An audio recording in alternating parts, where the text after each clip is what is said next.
Hi, இன்னைக்கு நம்ம சேனல்ல விநாயகர் சதுர்த்தி அதுவும் நம்ம வீட்டுல என்ன நடந்ததுன்னு தான் பார்க்க போறோம். காலையிலே எழுந்து குளிச்சு முடிச்சுட்டு சூப்பரா ட்ரெஸ் பண்ணிக்கிட்டோங்க. எப்பயுமே பாத்தீங்கன்னா சீரியல்ல வரா மாதிரி தான் நம்ம ட்ரெஸ் பண்ணிக்கிட்டு இருக்கணும்னு எனக்கு ஆசையா தான் இருக்கும். ஆனா நைட்டில இருக்க கம்ஃபர்ட் நமக்கு வந்து எதுலயும் வராது இல்ல. ஏன்னா நாம அப்படியே பழகிட்டோம். ஆனா அதுல இருந்து கொஞ்சம் கொஞ்சமா வெளியில வரணுங்க. ஏன்னா நம்மள அழகா வச்சுக்கிட்டா நம்ம ஃபேமிலி அழகா இருக்கும்ன்ற எனக்கு நம்பிக்கை இருக்கு. அதனால ரொம்பவே கம்ஃபர்டபுளா இருக்கிற மாதிரி ஒரு சாரியை பார்த்து கட்டிக்கிட்டு வேலையை பார்க்க ஆரம்பிச்சிட்டங்க. முதல் வேலையா பாத்தீங்கன்னா அருகம்புல் மாலை கட்டுறதுதான்.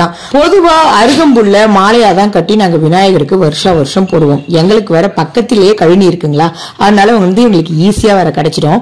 உங்களுக்கு எப்படி கிடைக்குமான்னு சொல்லுங்க. அதுக்கப்புறமா பாத்தீங்கன்னா விநாயகரை நல்ல நேரமா பார்த்து வீட்டுக்கு வாங்கிட்டு வந்துட்டோம். விநாயகரை வீட்டுக்குள்ள அழைக்கும் போது நாங்க வந்து ஆரத்தி எடுத்து தாங்க நான் வரவேற்பேன். ஏன்னா இது அம்மா வீட்டுல நாங்க இப்படிதான் பண்ணுவோம். அந்த பழக்கத்தை நான் எங்கேயும் அப்படியே ஃபாலோ பண்ணிட்டு இருக்கேன். நல்ல பழக்கத்தை ஃபாலோ பண்றது ஒன்னும் தப்பு இல்லைல்ல. விநாயகரை அருகம்புல்லு எருக்க மாலை எல்லாம் போட்டுட்டு ஆரத்தி எடுத்து வரவேற்றுட்டு அவருக்கு உண்டான இடத்துல வச்சுட்டு அதுக்கப்புறம் தாங்க நான் சமைக்கிற வேண்டிய வேலையை ஆரம்பிச்சேன். முதல்ல பாத்தீங்கன்னா சாம்பார், ரசம், கூட்டு, பொரியல், சுண்டல், வடை, பாயாசம், சக்கரை பொங்கல், சாதம்லாம் எல்லாத்தையும் ரெடி பண்ணிட்டு கடைசியா தாங்க கொழுக்கட்டை பக்கமே வந்தேன்.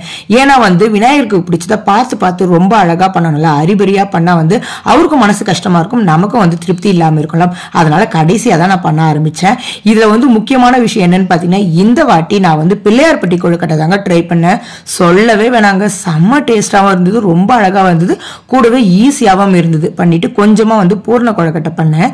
பூர்ண கொழுக்கட்டை யாரும் எங்க வீட்டுல சாப்பிட மாட்டாங்கன்னு பார்த்தேன். ஆனா இந்த வாட்டி பண்ணது வந்து ரொம்பவே டேஸ்டா இருந்ததுங்க. கடைசியில எனக்கே ஒண்ணு கிடைக்கலன்னா பாத்துக்கோங்களேன். இப்படி தாங்க எல்லாத்தையும் பார்த்து ரெடி பண்ணி சாமியும் சிறப்பா கும்பிட்டு முடிச்சோம். இந்த விநாயகர் சதுர்த்தி எங்களுக்கு சிறப்பா முடிஞ்சது. உங்க விநாயகர் சதுர்த்தி எப்படி இருந்ததுன்னு சொல்லுங்க.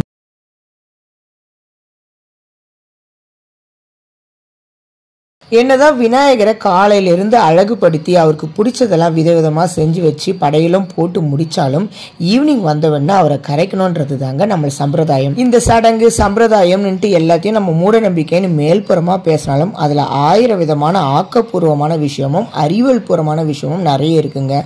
நம்ம முன்னோர்கள் பொதுவா இந்த சாங்கியம் சம்பிரதாயம் சடங்குன்ற முறையில நிறைய விஷயங்களை மறைமுகமா நமக்கு சொல்லிட்டு போயிருக்காங்க. ஏன்னா அதோட உண்மை நிலையை நம்ம தெரிஞ்சுக்கிட்டோம்னா அதை மதிக்கவும் மாட்டோம், செய்யவும் மாட்டோம். அதனாலதான் சூட்சமமா சொல்லிட்டு போயிருக்காங்க நம்ம முன்னோர்கள். அதுல ஒரு முக்கியமான சம்பிரதாயம் தான் விநாயகரை ஆத்துல கரைக்கிறது. விநாயகரை எதுக்காக ஆத்துல கரைக்கிறாங்கன்ற ஆக்கப்பூர்வமான விஷயம் உங்களுக்கு தெரிஞ்சதுன்னா எனக்கு ப்ளீஸ் கமெண்ட் பண்ணுங்க.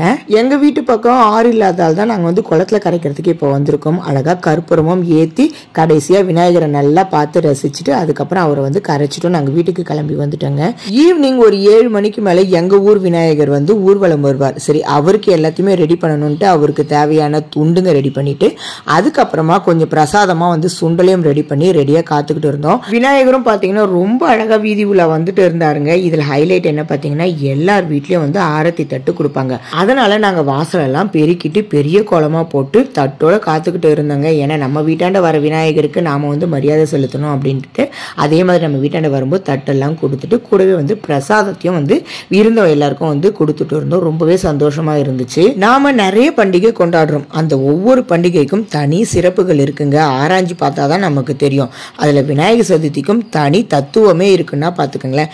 அதனாலதான் இந்த விநாயகர் சதுர்த்தி என்னவோ எனக்கு ரொம்ப பிடிச்சதா இருக்கும். உங்களுக்கு என்ன பண்டிகை பிடிக்குன்னு கமெண்ட்ல சொல்லுங்க.